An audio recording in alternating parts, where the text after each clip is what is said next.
هرچند به طور معمولی ما بیشتر از خبرهای ورزشی در آخری برنامه اطلاع میدادیم، اما این قالب را امشب میشکنیم، چون بازی دسته منتخب فوتبال بازان نورسی تاجیکستان با اسپانیا یک بازی مهم و تاریخی است.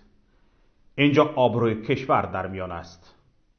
امشب دسته منتخب فوتبال بازان نورسی تاجیکستان در دوره دویمی بازی‌های جام جهان در گروه ای با همسالان خود دسته منتخب اسپانیا رقابت خواهند کرد. این بازی همین شب 31 اکتبر ساعت 17 بیگاه با وقت برزیلیا برابر با 1 نوامبر ساعت 1 شب با وقت دوشنبه در ورزشگاه برزیلیا برگزار می شود. امروز هزارها هموطنان چه در داخل و چه در خارج به خاطر تماشای بازی و برای مخلصی به دسته منتخب فوتبال تاجیکستان آمادگی می بینند. دهها ساکنان پایتخت تاجیکستان ضمن صحبت با سامانه تاجیکستان تایمز ابراز امیدواری کردند که فوتبال بازان نورسی تاجیک بر این رقیب با تجربه و پرقوت خود پیروز خواهند شد.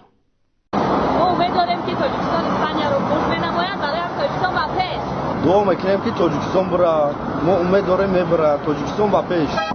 نو واسه از اون که تیم ملی اسپانیا چقدر با قوت است و جهان میشناسه مثال اسپانیا رو با فوتبال خوبش، اما من با تیم ملی تاجیکستان باوری کامل دارم و با باوری گفتم میتونم که ما پیروز میشویم. تاجیکستان و پیش.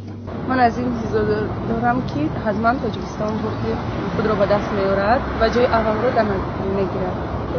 تاجیکستان با پیشه. و بازی که این شام بر ضد تیم منتخب اسپانیا برگزار میگردد، ما باوری داریم که تیم ملی ما غلبه میکند و نام تاجیکستان را بار دیگر در عرصه بین المللی با نام ارزش فوتبال تاجیک رو در جهان معرفی میکند. تاجیکستان با پیش. یادآور میشویم که نورسان فوتبال باز تاجیک در برزیلیا همسالان کامرونی خود را در بازی اول با حساب 1-0 شکست دادند. در این بازی فوتبال بازان نورسی تاجیک ضمن زدن یک ضربه جریمه‌ای کامبیناسیونی بسیار زیبا و دیدنی به اجرا رسانیدند که حتی در بازی‌های بین تیم‌های اساسی جهان کمتر دیده می‌شود.